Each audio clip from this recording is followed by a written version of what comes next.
The Jae Crowder saga is over, two times over now for Jae Crowder and his camp. They finally get to the spot that we all thought this is where he was going to end up We anyways. knew. We didn't think we knew.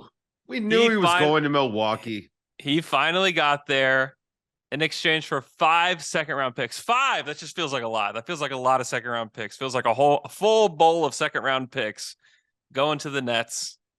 Or going to the back to the Nets from Milwaukee. That's if you're the Nets, you have to feel very good about that haul. And then Jordan Nwora got snuck into this deal is going to be heading to the Pacers with 2 second-round picks.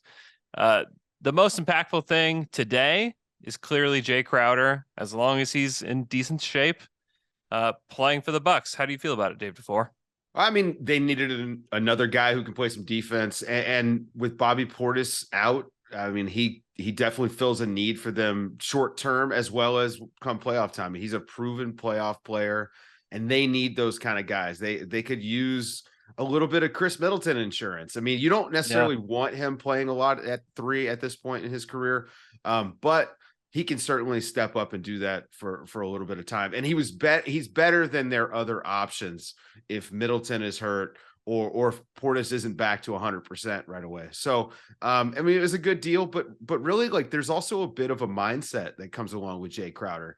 He's a worker, and I think he'll fit in well with the Bucks. And it's another battle-tested guy to throw out there with Giannis. And this is the sort of move that champions make, right? You have to try to keep this thing afloat, and being able to pick up a Jae Crowder, especially, for not too much. I mean, some second-round picks and Jordan Nwora really didn't cost you much to get a guy who's going to be a key member of their rotation in the playoffs. Yeah, they kind of needed another 3-4 on this squad, because who is it going into the playoffs? Joe Ingles? Like, I don't know how much you can trust Joe Ingles in a playoff setting. And so just having another guy who's 6'8" that can guard multiple positions, that can go get a bucket. I mean, it's not crazy to think that Jae Crowder can go get you 15 in some random Eastern Conference Finals game. And that's just the kind of guy that they needed to surround Giannis. And Brook Lopez, who's been great. Like you said, Middleton insurance. Like, what is Chris Middleton for the rest of the season?